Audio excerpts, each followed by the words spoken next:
Good evening and a very warm welcome to this, our first online Schumacher College Earth Talk.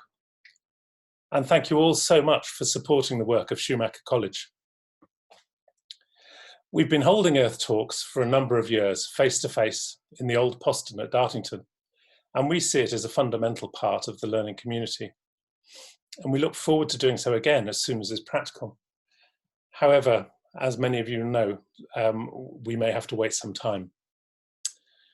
Schumacher College has a very long history of debate and research around ecological and environmental crisis, and it seemed only right in these unprecedented times that we reached out to our community alumni and those in search of a new normal. One of the negative and positive realizations from the current crisis is just how interconnected we are across the globe, both physically and virtually. It's amazing that tonight we have people attending from every continent of the world. And indeed, Chris and I are at opposite ends of the United Kingdom.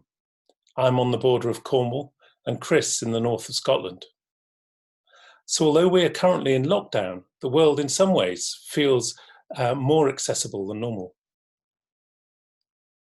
This talk is the first of 6 in a series. These will all take place on a Wednesday evening, and I hope you will also want to attend those. We're already working out and planning the next series, so keep your eyes peeled. So first, a few words just about the format of the talk. In a moment, I'll hand over to Dr. Chris Johnstone to present his lecture. We want the session to be as accessible and interactive as possible.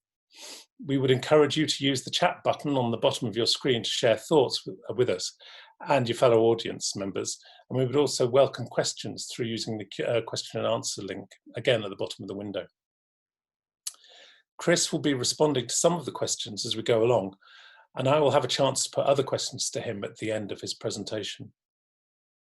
In total, we anticipate this session to last about an hour. So let me introduce Chris. Chris is a long-term supporter of Schumacher College and has run a number of short courses with us. He is a resilience specialist and an online educator. His books include 7 Ways to Build Resilience, Strengthening Your Ability to Deal with Difficult Times. And he co-authored with Joanna Macy, Active Hope, How to Face the Mess We're In Without Going Crazy. And if ever there was a title appropriate for tonight, that's it, I think. So on that note, I think we should really get started. Over to you, Dr. Chris Johnstone. Thank you, Tim. And also thank you to everyone who's joining. One of my favourite new words is glocal, and glocal combines global with local. And so we can be in our local environments, in our home, but we can also just amazing seeing in the chat window the number of different countries and part of the world people are from. I'm going to screen share, so you'll see a little window of me, but you'll also see slides. So, okay, this is the first technological transition, and I'm just going to ask Tim to put his thumbs up or tell me that that screen share is all working just fine, or perhaps you can. Good. Great. Okay, so here we are, and title Transformative Resilience in a Time of COVID Crisis, and you'll see a faint picture in the background of a butterfly emerging from a chrysalis, and I think it's a really helpful guiding image for one way that lockdown can go. And so we'll touch more on that theme of transformative resilience, but as Tim's already introduced me, I'm not going to dwell much more on that. In terms of introducing myself, I work at a place called collegeofwellbeing.com, an online college for resilience and wellbeing in Scotland. And in terms of resilience, the starting point is usually something going wrong or some difficulty or some adversity, and I'd just like to invite all of you to remember how the year began. And one feature of the year beginning was raging bushfires in Australia, but that was after a period of time where there'd been fires in the Arctic and fires in different parts of our world, and a massive increase in wildfires linked to climate change. Yet after the fires, this is also in Australia, this is a eucalyptus tree. And I have this image here right at the beginning, and the transition from fires to growth. Really, not to kind of give a sense of, oh, it's going to be okay, things will just sprout back to normal, but just to really just acknowledge that resilience, this ability to deal with, find strength in, and recover from difficult situations, is a powerful force of nature. And I was thinking it's kind of like a poem, really, these words here. If there's one thing I'd love to leave you with from this session, it's these words. Resilience is a powerful force of nature that can happen through us, and we can help it happen more. And so seeing that background, how that changes. Resilience is a powerful force of nature that can happen through us, and we can help it happen more. And resilience involves both something about acknowledging the danger, but also a response. And there's something here about a story of resilience where the central question we're going to be looking at is really, well, how can that happen through us? And the core question for this talk is, what helps us face difficult situations and respond in ways that make better outcomes more likely? And that ability to respond to difficult situations and respond in ways that make better outcomes more likely, think of that as a story of resilience. The story of resilience has a difficult beginning. It's followed by a response that leads to a better than expected outcome. And I'm just going to ask you, as well, we're starting this, I've given some examples of the regrowth of forests, the resilience in nature, and this idea of resilience as a powerful force in nature, but also this storyline of a difficult beginning followed by a response that leads to a better than expected outcome. I'm just going to ask you to think of other examples that follow that shape, because this really is our system pattern that we're wanting to lean into here. So just inviting you to write in the chat window here, what examples of that can you think of? Because those examples give us a model to follow. So just going a bit further with this, I think if there's a downslope and an upslope in resilience. So the downslope is the beginning, the starting point, and it might seem bleak. The adversity faced is. But then the response is really where that goes. And in relation to this this session here now, this Earth Talk, I want to hold two sides. I'm holding my hands here to represent these two sides, where this system pattern of facing a difficulty and responding in a way that leads to a better than expected outcome. I want to hold both a local, personal side of that for ourselves and the people around us in this time of coronavirus crisis, but also for our society and for our world, because in a way this particular instance of unraveling with the virus crisis is really one in a series of different crises that we fail. The different crises that we face, the fires linked to climate change being one element of those, another being that we live at a time of a mass extinction event.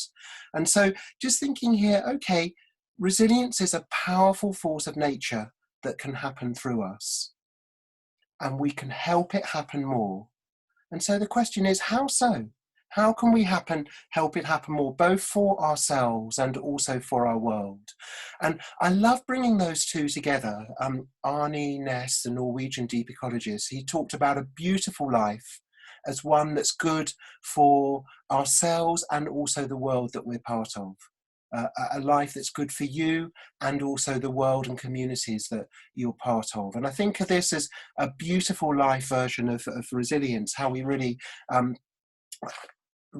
hold both of those. And my work really has been about that. These two most recent books of mine, 7 Ways to Build Resilience, is more focused on the personal, but includes a planetary dimension. Active Hope is more focused on the bigger picture, the planetary, but also includes a very important personal dimension too.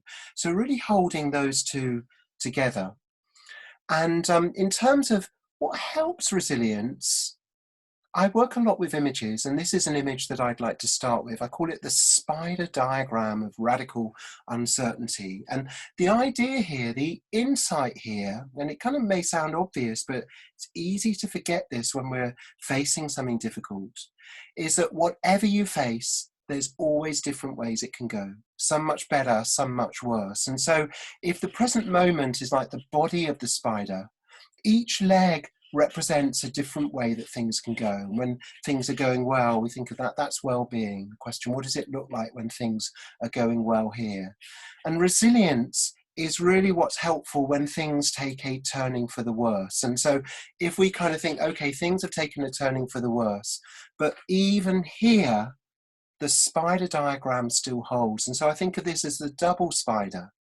And that what we're looking at here is that resilience is what helps us find the better legs of the spider, the better versions of how things can go when we've had a turning for the worse. And 3 questions that help remind us of this kind of state of possibility. These 3 questions are used in the PEN Resilience Program, well-known evidence-based resilience training program. You can use your hand really, just think, what's the best that can happen here? What's the worst that can happen here? And what's most likely to happen here? Those 3 questions give a perspective check. And there's something here about the danger of being focused on just one view here. There's a danger of being only focused on the best that can happen here. President Trump sort of earlier in April was talking about things being back to normal by Easter. And I think that's a danger of unrealistic optimism. What's needed here with resilience is something about recalibrating our hopes so that we are reality orientated, that when things take a turning for the worse, we recognize that. But from here, recalibrating hope, saying, well, starting here, what's the best that we can hope for? And active hope is about being active to make what we hope for become more likely. Now, this double spider diagram can apply to ourselves. It can also apply to the world. And so when we think of, okay, what's going to happen in relation to climate change, we have taken a turning for the worse. What's going to happen in relation to the virus pandemic? In lots of ways, we've taken a turning for the worse, or it could have been much worse. But it's also saying from here, how do we find the better way it can go? And we can apply this double spider to ourselves in terms of thinking there's different ways that I could respond to this. You know, I could fall apart and in a way that I become less resourced to respond. But I could also rise to the occasion. That would be a better way things can go. And resilience is really about what helps us do that. So that question I want to hold, when we're facing difficult situations, what helps us give our best response? What helps us respond in a way that makes a better outcome more likely? And a question I ask is, what would a story of resilience look like here? And I'm going to invite you to do that when you're facing something difficult related to the current COVID crisis. But you can also ask this question when you're facing any difficult situation, just saying, what does a story of resilience look like here? Someone who trained with me had an emergency admission to hospital, and she said that that question really changed her admission to hospital. So that when she began to lean into that story, think, what would a story of resilience look like here? But you can ask that story with a range of different central characters. And I work with what I think of as the me, you and us model of well-being, the me, you and us model of resilience, where me is about self-care, You is about helping someone else, supporting resilience in someone else. And the us is about collective resilience. So we can have storyboarding is where we're mapping out the elements in a story. And if we want to storyboard resilience, we want to map out the elements in a story of how resilience might go. And we can do that at a number of levels. We can do that at our own personal level. Here's me facing this. We can also do that when supporting someone else. Here's you facing this. We can also do that for our community, for the organisation we're part of, for the society, for the ecosystem, for life on Earth. So let's follow this story of resilience, this mapping out a story. And if there's a starting point, the starting point is a sense of here's me facing this. And we're going to focus on the virus crisis, but you can apply this to any situation. So that's the context. And I have little phrases that I say to myself. And one of them is, well, there's what happens, then there's what happens next. So what happens is what we're facing, us here now. What happens next can include our response. And that can include our finding our best response. I think of it as finding the upslope of the dip that we're in. And so if I have a sentence I say to myself, it's really that, and what helps is. And context and purpose, there's a whole approach to therapy called acceptance and commitment therapy. And those words, acceptance and commitment, are like the two parts of a two-part story. Acceptance is facing what is. Commitment is about what I give to my response. And in terms of storyboarding, I like sentence starters where you have a beginning of a sentence and you see what naturally follows that. Here's me facing this. So I'm just wondering, we're an incredible collection of people from different parts of the world. I'm just going to ask you to write in the chat window, what are you facing? How is the story of the COVID crisis being experienced by you? So, and what I'm aware of is that the crisis is unevenly distributed. The suffering linked to this crisis is unevenly distributed. For some people, they've lost everything, lost loved ones, lost income, lost livelihood, lost contact. For others, I've heard people say, actually, I prefer this. I prefer the kind of lockdown existence, the quietness. And in any situation, you'll be able to see the worst in it. You'll be able to see the best in it. But I'm just wondering, how is this? How is this? So, and I see a number of you writing in. So, Maury, I'm seeing the social separateness replaced by being connected to many folks in real time via Zoom. So I think this is a resilient strategy, is look for silver linings. From Anne, I'm seeing relationships ending, finding inner power. Stephanie, a terminal illness diagnosis. I'm sorry. Helen, world wars leading to establishment of NHS and welfare state. So I'm seeing a number of things being written in, but here's you facing this. And what we face is going to be different parts of the world. I'm seeing so many, Laura, lockdown due to COVID-19 has led to less travelling and therefore less pollution. We're thinking differently. So I'm seeing a number of you recognise that there's a double-edged sword here. There's different sides to this. But when you're facing something that you're struggling with, when you're facing something difficult, think of this two-part story. Here's me facing this. What helps is, and we're going to explore that more by looking at some images really in terms of what helps is. We kind of think of how we think about resilience. One way that resilience is often seen is often thought of as bouncing back. And that's really important in this time, that if you get ill, your ability to recover is an essential part of your physical, biological resilience. But also in this, when I've asked people how they've been feeling, common responses people tell me are things like, I'm feeling up and down, or I'm feeling on a bit of a roller coaster. And the thing about a roller coaster and that phrase up and down is that there's descent, but there's also recovery. And so looking at how we understand more clearly what helps us recover when we're down. when we have a setback, when we get knocked down, what helps us get back on our feet? So that's recovery resilience. But that's not the whole story of resilience. Another image for resilience I think of as this cork bobbing on the sea. And the thing about a cork bobbing on the sea is, even in rough weather, in storms, the cork has got a buoyancy that allows it to bounce with the waves rather than be sunk by them. So I think of this as bouncing with. It's another side of resilience. It's much more about adapting to situations, like adaptive resilience. But it's also really helped by an inner steadiness that allows us to be flexible to changing circumstances.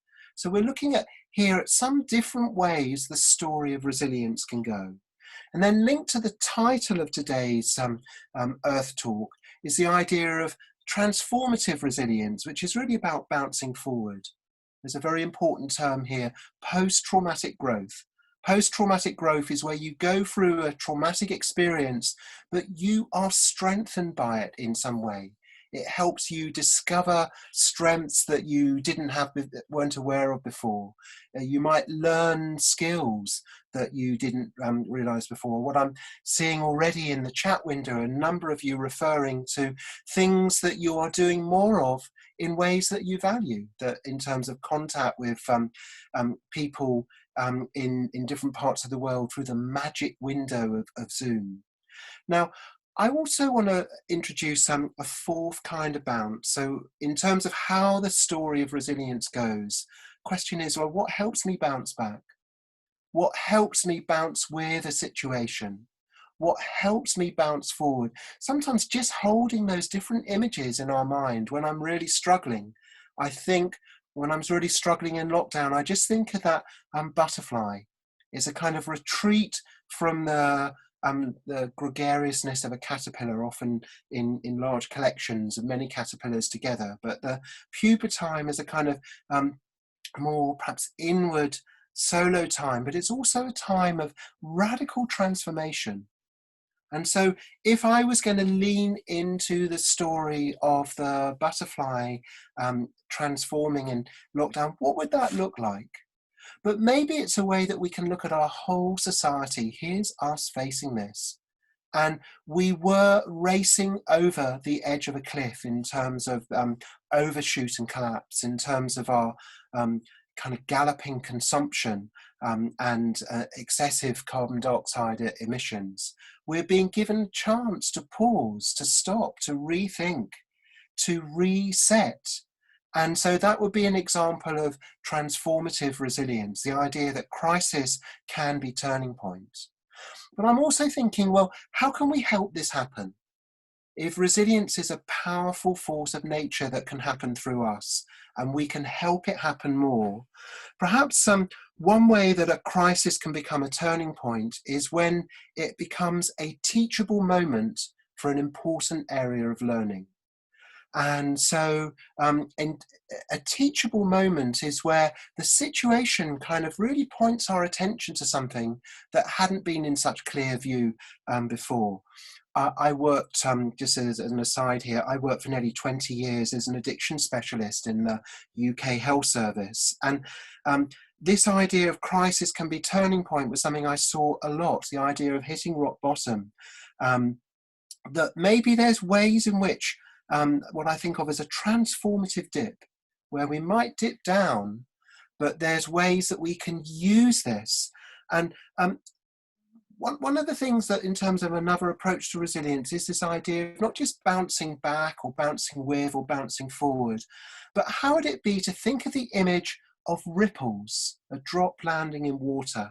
You know, it's one small thing, but there's ripples outwards.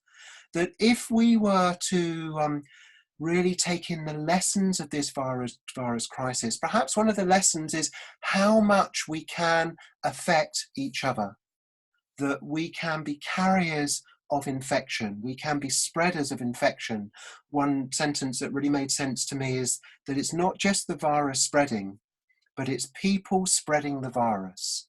Now, if we can carry disease, I think a really good question is, well, what else can we either consciously choose to transmit or not transmit? Could we become more conscious about how not just virus pandemics happen through people, but also we play a role in, we are a kind of model for other people. One of the biggest impacts on human behaviour is what we see other people do.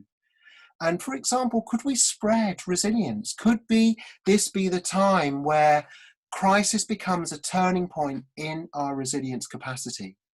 That we really need it, that we are facing, even before the virus crisis, there's so many different ways in which we could be facing existential threats as a civilization. And in a way, we're beginning an opportunity to practice, to train in resilience that we can then apply to other crises we face, particularly climate change. So could crisis become a turning point in our resilience capacity? And if that were to happen, how could it happen through us? And one of the ways it could happen is if we get really interested in resilience, but then also look at how we can pass it on, how we can support it in others, how we become more conscious of what we spread. So, Jerry, you're really recognising the potential here. And one thing that we can spread are inspiring ideas. When an inspiring idea really lands in you, I think of it as a bit like electricity passes through light bulbs and it lights them up. Inspiring ideas pass through people and it lights them up. But the great thing about it is it lights you up in a way that you can also pass it on. It can travel through walls, it can travel through lockdown. And so a really good area of conversation is what inspires you? Let's have a conversation about this. What inspires you, so that we start passing on what it is that inspires you. I want to share with you some of the ideas about resilience that inspire me. And one of the things that I learned that has changed my whole approach to healthcare, I learned about this when I was a medical student over 30 years ago. I went to a lecture by Professor Patrick Petroni, a pioneer of the holistic approach to healthcare. And he talked about health is a bit like rowing along in a little boat, but also illness is a bit like the boat crashing into a rock. Now, doctors, I'm trained as a medical doctor, are a bit like geologists. They get to know a lot about the rocks that we can crash into.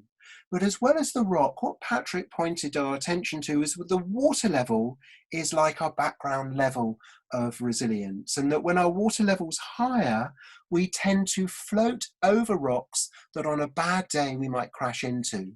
And the insight there is that our resilience fluctuates, that we might have days where we struggle, we might have days where we feel well-resourced and we float over a problem that we might otherwise crash into.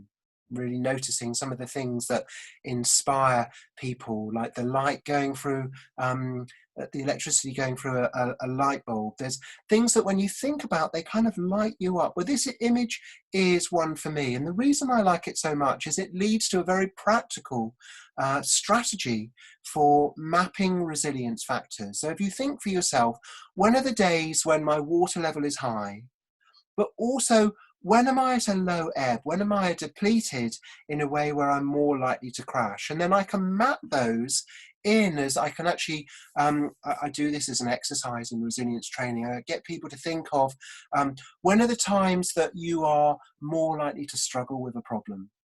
When are the times where you're likely to think, I'm having real difficulty here? And you write those in as downward arrows. I just want to say that I've actually got a free online course about resilience practices where I talk about this more. If you just go over to collegeofwellbeing.com. But I just want to introduce the idea here that we can map the downward arrows are things that reduce our resilience. So if you had a beginning sentence, I tend to cope less well when. But also, what are the times you cope better? I tend to cope better when, and those are the upward arrows. And downward arrows are risk factors. Upward arrows are protective factors. And it's a way of thinking about resilience. What are the protective factors?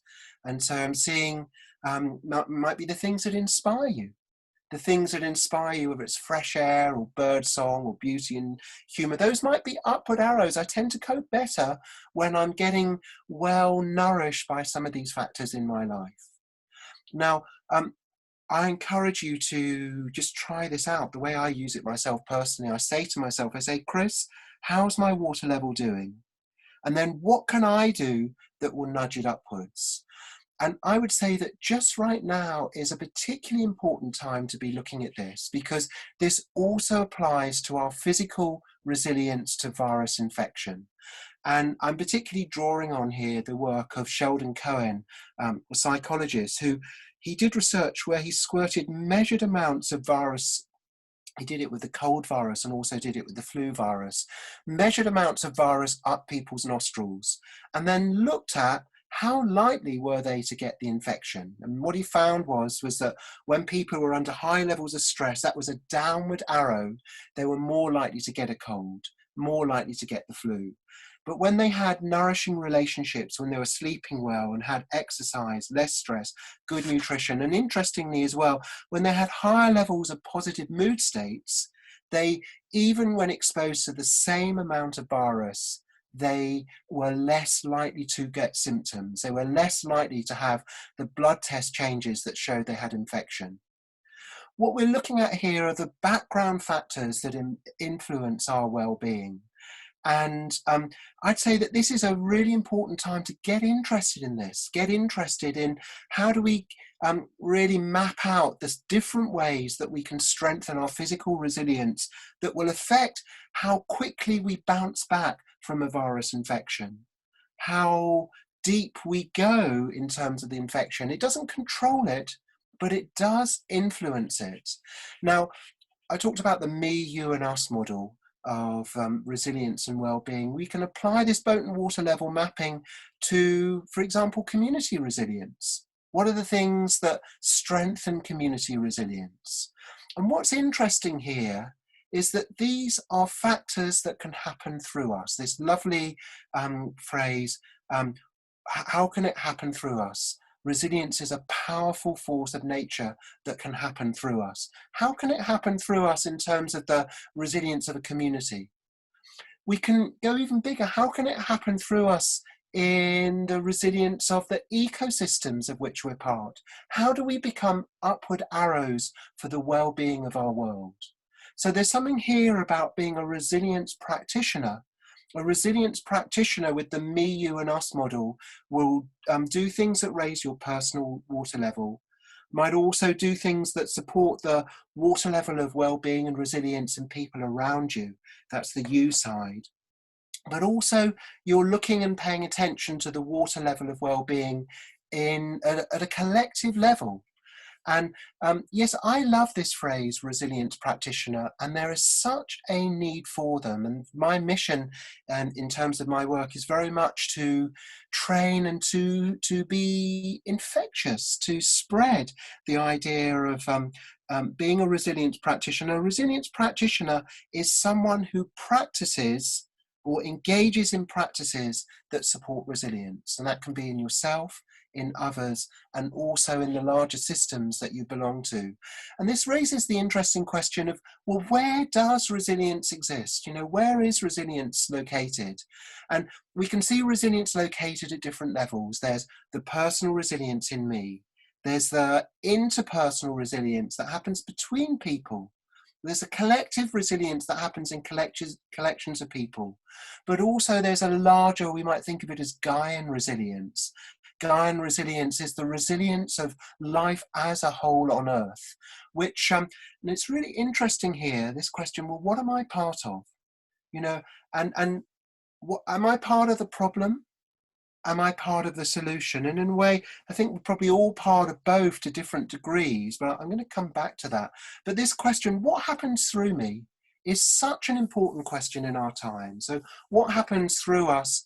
I think for many of us, there were ways in which we had a business as usual existence. Certainly that was the default mode of our society, with heavy use of fossil fuels in a way that was also increasing a mass extinction event. And then also what's happening through us collectively is a viral pandemic.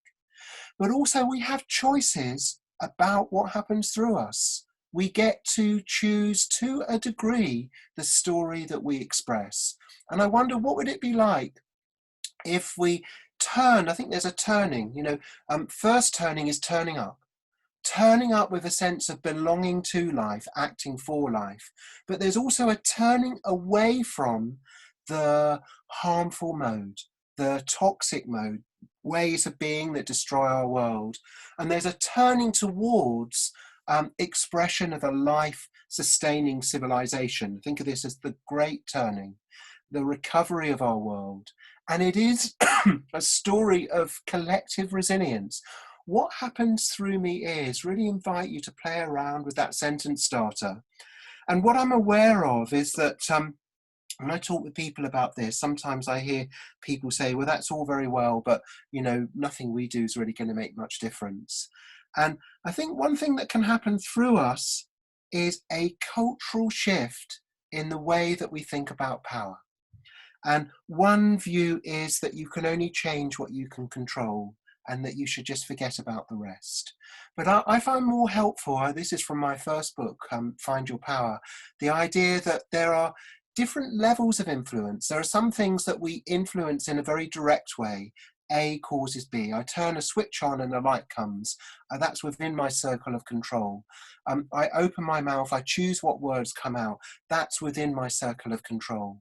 But there are some things that I influence but don't control. I can make a request of you to write something in the chat window, and you might oblige. You might write something in the chat window, but I don't control you, but I do influence you.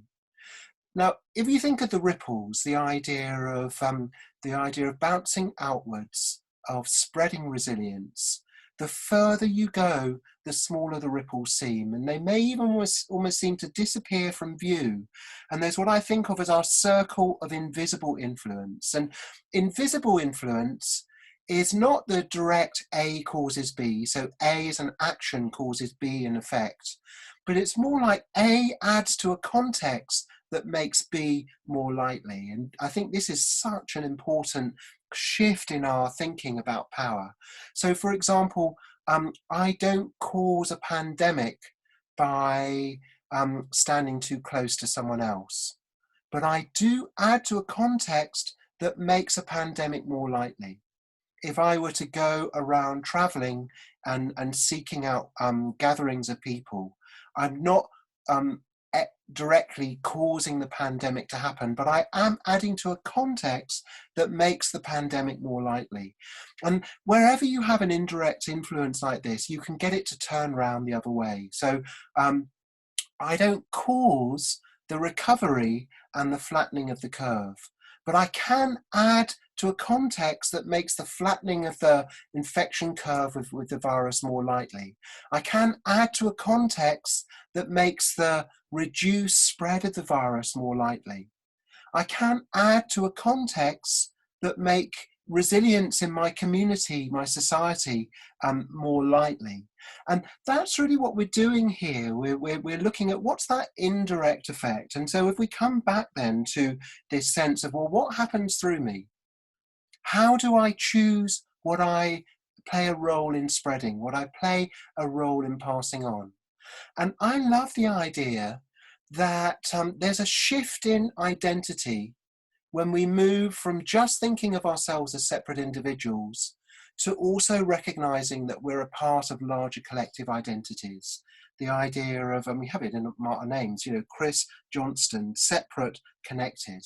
I think of it as our connected self is a big part of ourself. It's where we get a sense of belonging. It's where we get a sense of purpose and direction in life. It's what love and loyalty grow out of, our connected self. And so this question, what am I part of? What do I belong to? But then how can I play a role in the resilience of that? If I'm part of a family, how can I play a role in the resilience of that? If I'm part of a community, how can I play a role in the resilience of that? If I'm part of life on earth in this time, how can I play a role in the resilience of that. And this is particularly thinking that how do I add to a context that makes recovery and resilience more likely? So I want to come back to the kind of opening ideas, really, that this idea that resilience is a powerful force of nature.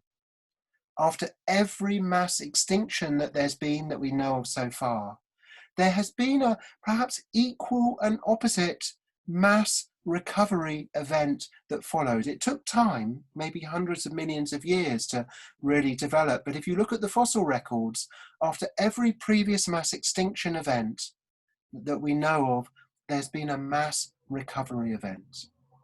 Now, what if that mass recovery event was to start even before, we don't have to wait for the mass extinction event to really go full throttle? What if it was to start happening through us now? What if we were to really get interested in resilience?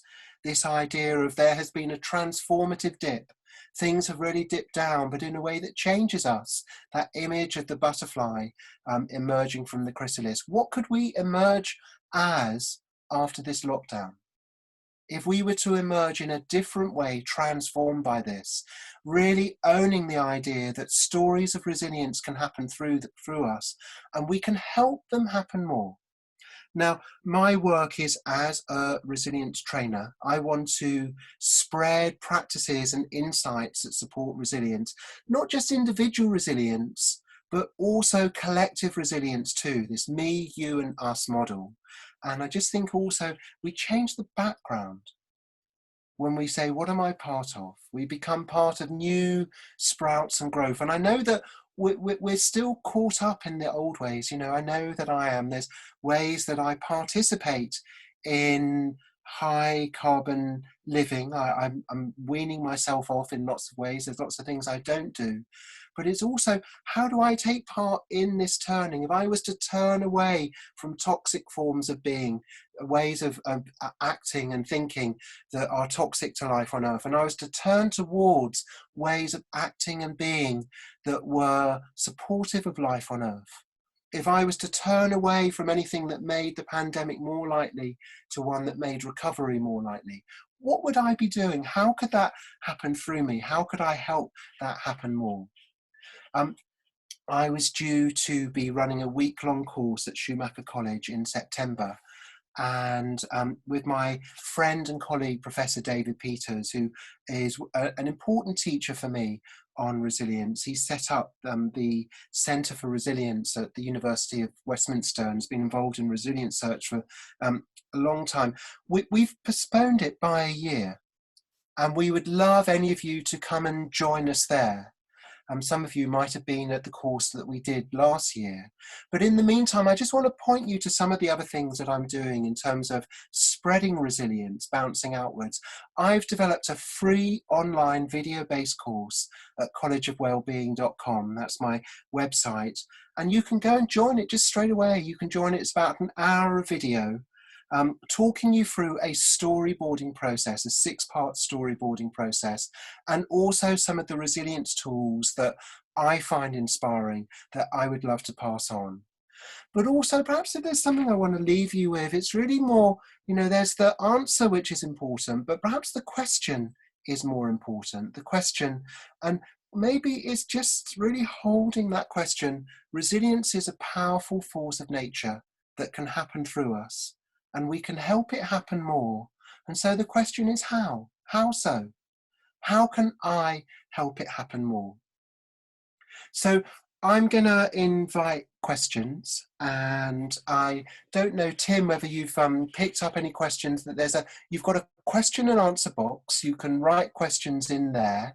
And Tim, I don't know if you want to give voice to any questions that come up, and you can also write any questions in the chat window too. So Tim, picking up on any points or questions that are around? Yeah, definitely. Thanks, Chris. I don't know if you want to maybe turn off your sharing screen quickly. Yes, there we go. A really inspiring talk. Thank you very much, Chris. I think I've been surprised by a number of things.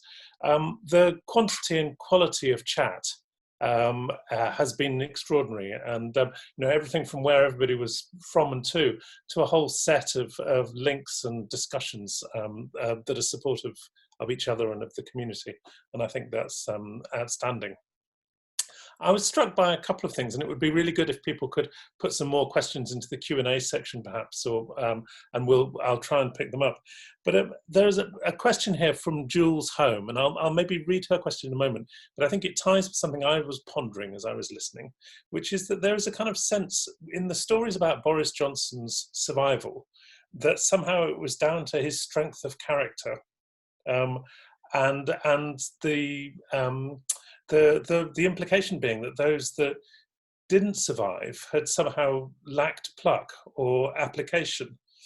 And Jules has got this piece, which I think is a really interesting question, which is, I see employers including resilience training as a way of mitigating how much more shit they want their employees to deal with, putting the onus on the employee to be able to handle that. And I just wondered about, because I think your dialogue about being resilient from within is great, but it assumes we all have that capacity. So I want to pick up on several levels, but I think the first is to just share some of my own experience that over 30 years ago, I worked as a junior hospital doctor, and my contract was for an average of 88 hours a week. Not up to 88 hours a week, and up to an average of 88 hours a week. So some weeks I'd work 120 hours.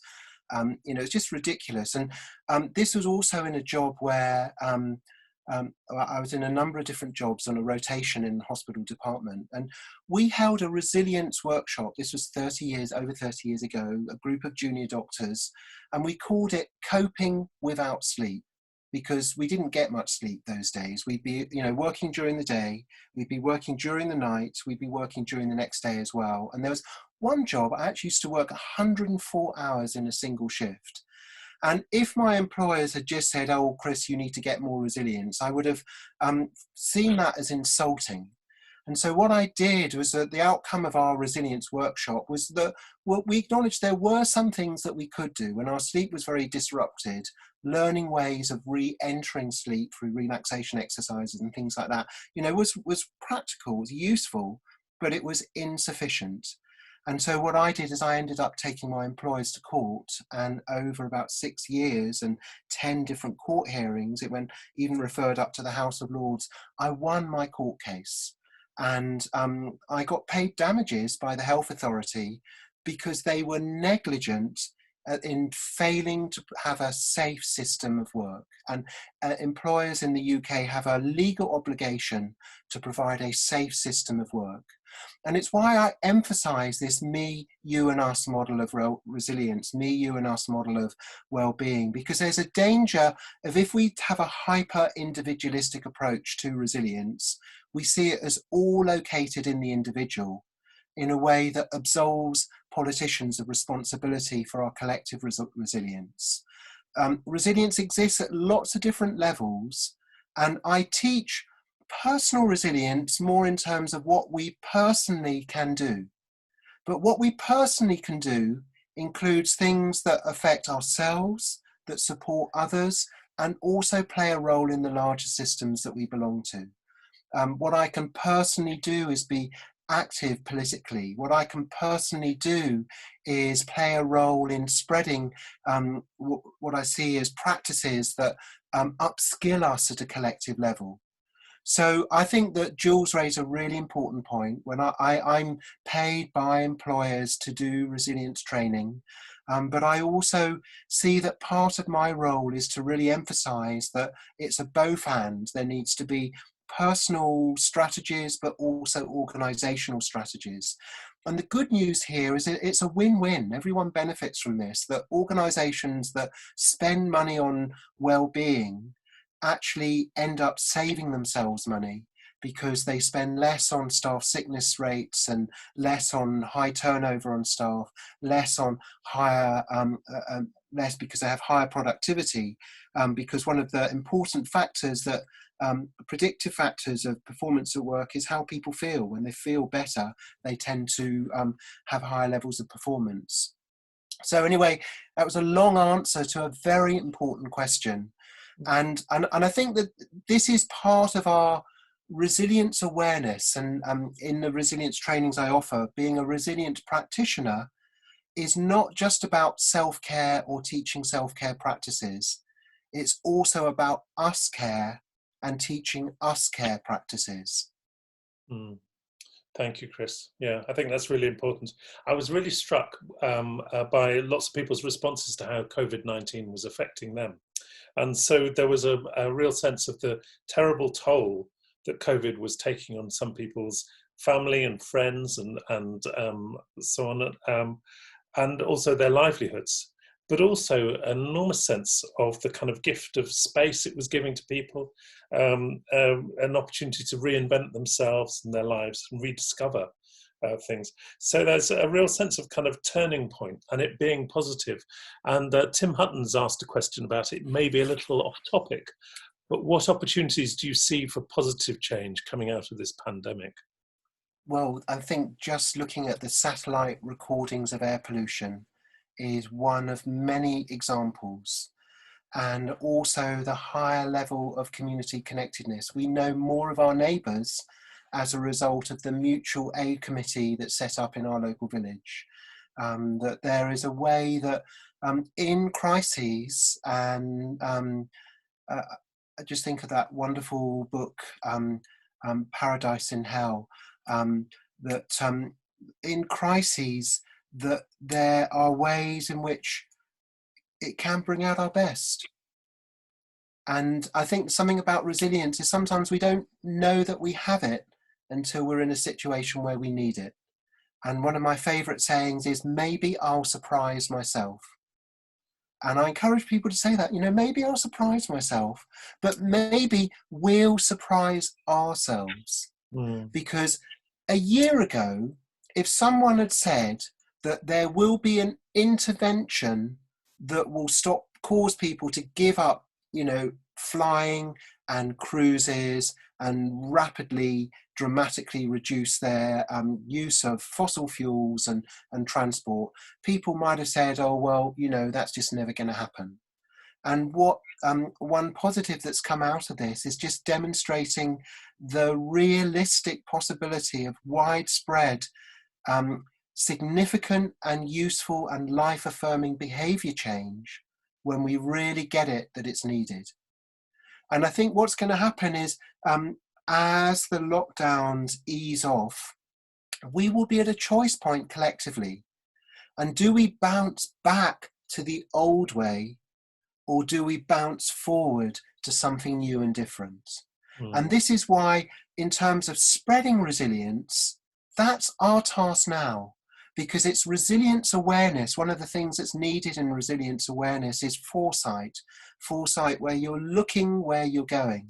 It's something we're not very good at collectively, that we tend to be a lot more interested in history than in the future. You just have to look at the number of programs there are on television that focus on what's happened in the past, as opposed that ask serious, important questions about the future.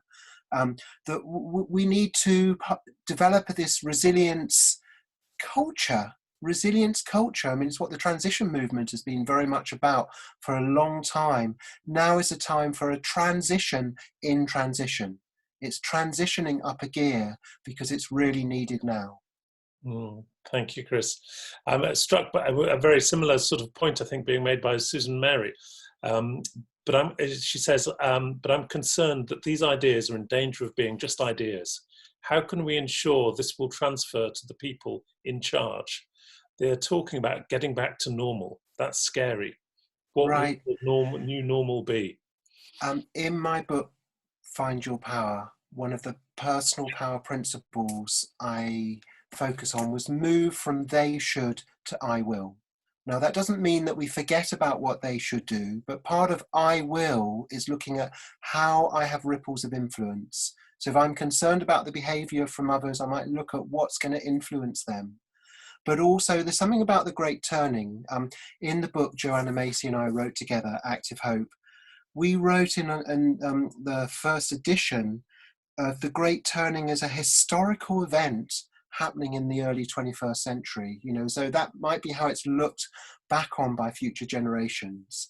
But actually the danger of that is that people can look at it and say, well, I don't believe that's going to happen. And so we wanted to change the emphasis. We're working on a second edition at the moment. We wanted to change the emphasis from the outcome, which is will we have a great turning or not, to the process. And the process is, what can I do in this moment? And so if you hold this question, what happens through me?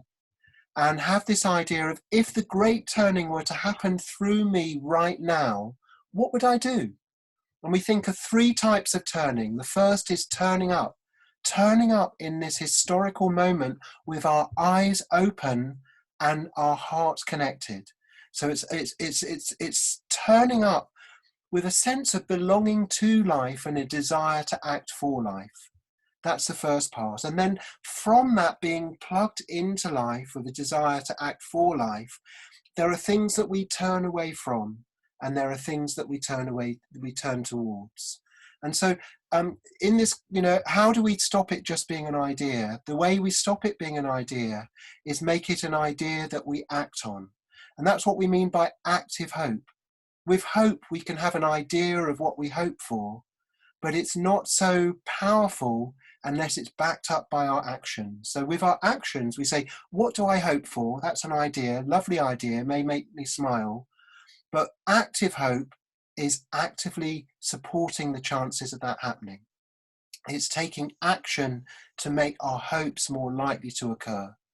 And so we all have that. You know, one of the big questions we have is, do we pick up the harmful habits that were destroying our world when the lockdown eases? And for me, I'm a face-to-face trainer. You know, I live in the north of Scotland. I come down to Schumacher College. It's a round trip of 1,200 miles. And I need to be more mindful of the carbon cost of that. And so it might be something that I do less often. I love Schumacher College. I love what happens there. But what lots of people are discovering is actually they don't need to do a busy commute to be able to do their work. There's a lot that we can do from where we are. And so that's part of how we have an idea that becomes an idea that's acted on, is what do I like about the lockdown? How do I keep that while at the same time re-establishing the important ways of connecting that I was missing and that I'm happy to re-engage with. Great, thank you, Chris. There's one here which I think is a very kind of personal but really appropriate and picks up on your points there, from Anne. She says, there's a suggestion that over 70s in the UK may have to self-isolate until early next year.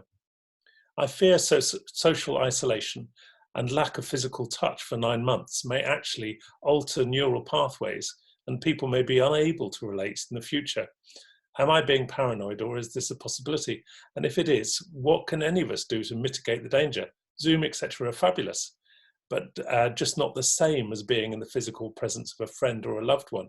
And I agree completely with your point about how we're all suddenly realizing we don't need to get on that train to get up to London for a 9 o'clock meeting. We could stay at home and do it via Zoom. But there is something about physically being with people and about touch that is inherent to our being. One of my teachers of resilience is Giles Dooley, and Giles Dooley is a photographer, fantastic photographer, and he does stories about resilience, really, a big part of his work. And he was in Afghanistan following American soldiers when he trod on a landmine and lost 3 of his limbs. He thought he was going to die. And one of the things that he said, or came out in a piece of writing about him that really touched me, he said, focus on what you can do rather than on what you can't. And that's a really important message for us in lockdown. Focus on what we can do rather than what we can't. I want to really acknowledge the loss that many people have of the nourishing contact that is so important for our well-being. And also, if we focus on what we can do, we can touch ourselves. Now, people may say, well, that's not very much, but it's understanding that not very much is still something. You know, that's the same with tackling climate change. You can look at an action and say, that's not very much, but not very much is still something. So, for example, holding ourselves. I teach an exercise where we have one hand on our chest, one hand on our belly button. And it's actually a breathing exercise where you notice where you're breathing from. But what I like about this exercise is that when I do it, and invite all of you to do it, you can see what I'm doing. Hand on my chest, hand on my belly button. And just notice how you feel when you do that. The thing about babies is that they often stop crying when they're held. And we can hold ourselves. It's not the same, not as good as, but it's a step towards.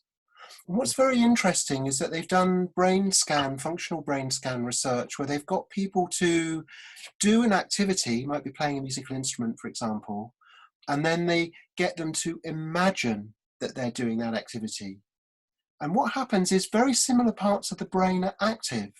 It's almost as though the brain doesn't know the difference, whether somebody's actually doing something or imagining they're doing something. And in the free online course at collegeofwellbeing.com, one of the things I do is I do a very short exercise inviting people to imagine themselves in their special place.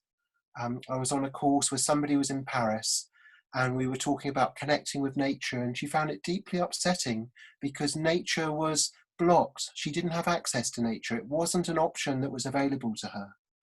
But she had her memories, and she could close her eyes and think of other resilient stories. I'm aware of time, we're going to close soon, but one of the people I interviewed, Peter Shaw, he was kidnapped and held in an underground chamber for months in social and sensory isolation. And one of the things that kept him going was his memory and imagination, remembering the people who'd been important to him. He even had imaginary conversations with them. He's got a wonderful book called Whole where he describes this, but I also write about him in my book, 7 Ways to Build Resilience. It's about, this is a stretch and challenge to our creativity to find ways of meeting our needs when the ways that we were used to are no longer available to us.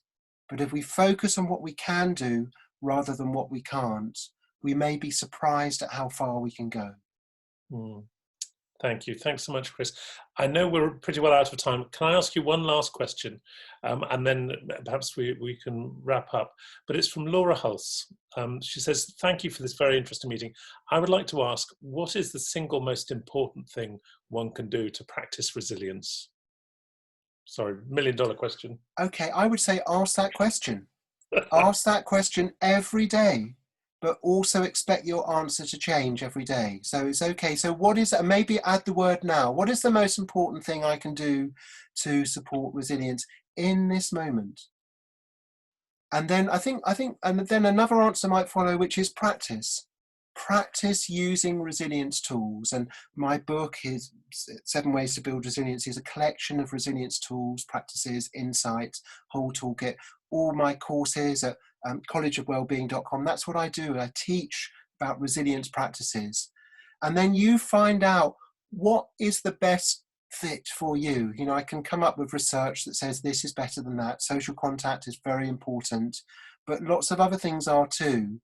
But really it's about having a repertoire and finding what works best for you in a particular situation. But maybe, I love the question, what's the most important thing I can do to support my resilience? I'm going to take that, if you don't mind, and add it to my toolkit. Thank you so much, Chris. Thank you, everybody, for joining us this evening and supporting the work of Schumacher College. Thank you all so much for the sheer quantity of chat and the quality of questions. I'm really sorry that I've only scratched the surface with asking any of them. We have five further talks in this series, which I hope you'll also want to attend. And so, I'm sure you'll be sent more information in relation to those. And I hope Chris's talk has whetted your appetite, in which case, as he mentioned before, he has a short course in September 2021, which is quite a distance away, but he's already pointed you to a number of online resources that may also be really useful. this has been our first online Earth Talk, so we would love to hear your feedback on how we can continue to improve. And also, we'd love to hear about issues, topics or speakers you'd like to see us deal with in the future. So can I thank once again Dr. Chris Johnstone. Thank you all for your participation, and good night.